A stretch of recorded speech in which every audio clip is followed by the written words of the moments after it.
नमस्कार दर्शकों, YouTube channel अनमोल भावना में आप सभी का स्वागत है। कहानी सुनने से पहले अभी तक हमारे चैनल को सब्सक्राइब नहीं किए हैं तो सब्सक्राइब कर लीजिए और साथ ही बेल आइकन घंटी को क्लिक करें ताकि मैं जो भी वीडियो अपलोड करूं उसकी नोटिफिकेशन आपको मिलती रहे। तो अब सुनिए यह कहानी। किसी गांव में एक भाई और बहन और भाई की पत्नी रहते थे। पूरा परिवार खुशी से रहता था। बहन का नियम था कि भाई का मुंह देखे बिना ही खाना नहीं खाती थी। बहन रोज सुबह उठती थी और घर का काम करती थी और भाई का मुंह देखकर ही खाना खाती थी। धीरे धीरे समय बीतता गया। एक दिन भाई ने अपनी बहन का पास के ही गांव में विवाह कर दिया। बहन अपने ससुराल चली जाती हैं। ससुराल के लोग बड़ी नेक दिल के थे। बहन ससुराल में अपने घर का सारा काम काज कर लेती हैं और भाई का मुंह देखने के लिए पीहर चल देती हैं। रास्ते में खिचड़ी के पेड़ के नीचे विनायक जी की मूर्ति होती है और तुलसी माता हरी भरी रहती हैं। पथवारी माता दूध दही में हीलों से ले रही थी।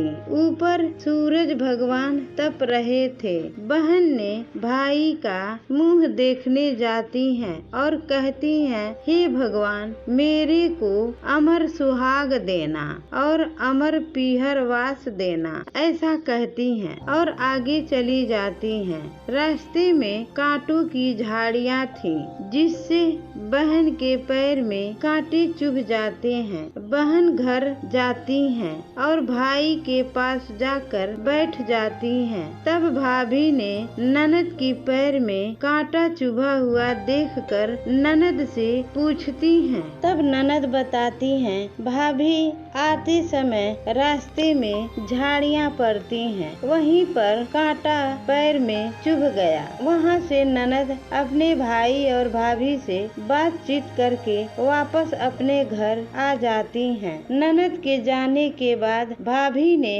अपने पति से कहा कि आप जिस रास्ते से ननद आती हैं वह रास्ता साफ कर दीजिए। भाई ने कुल्हाड़ी उठाया और गया, रास्ता सारा साफ कर दिया। खेचड़ी के पेड़ के नीचे विनायक जी की मूर्ति थी और भाई ने मूर्ति को वहाँ से हटा दिया और पत्थरवासी माता को भी हटा दिया। हीरों से ले रही माता जी को भी वहाँ से हटा दिया और अपने घर चला आया। घर आने के बाद भाई की मृत्यु हो गई। यह देखकर पत्नी ने रोने लगी। तभी वहाँ गांव के लोग जुट गए और बोले कि अब इसे ले चलो, इसका अंतिम संस्कार कर देते हैं। तब उसकी भाभी ने कहा, रुक जाओ, अभी मेरी ननद अपने भाई का मुंह देखने आएंगी। उनके नियम है अपने भाई का मुंह देखे बिना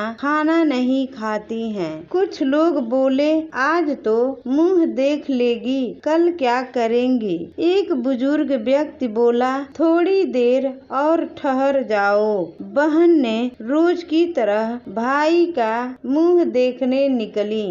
तब रास्ता साफ किया हुआ देखा तो वापस खिचड़ी की डाली लगाई। 7 पत्थर लेके पत्थरवारी माता बैठाई। तुलसी माता का पेड़ लगाया। गणेश जी भगवान की मूर्ति स्थापित कर दिया। सूरज भगवान को साक्षी मानकर सबके पांव पकड़कर बोली, भगवान, अमर सुहाग देना, अमर पीहर वास देना। इतना कहकर वह आगे चली गईं। विनायक भगवान जी, तुलसी माता, पत्थरवारी माता, सूरज भगवान आदि सब देवता सोचे इसकी नहीं सुनी तो अपने को कौन मानेगा। तभी वहाँ पर पीछे से आकाशवाणी होती है कि बेटी, खिचड़ी के माता के पत्ते 7 और तुलसी माता के पत्ते 7 लेकर जाओ और इस पत्ते को दूध में भिगोकर अपने भाई के मुंह पर छिड़क देना।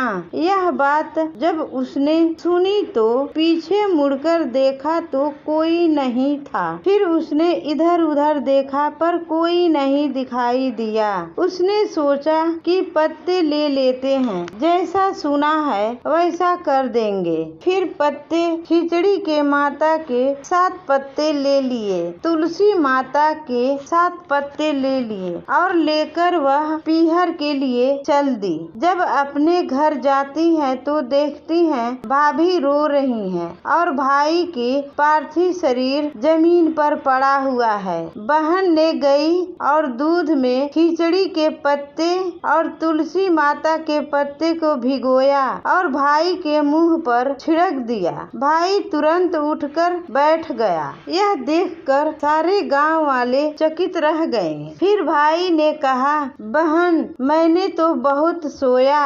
बहन ने कहा, भाई तुम्हारे साथ दुश्मन हो वह भी ना सोए।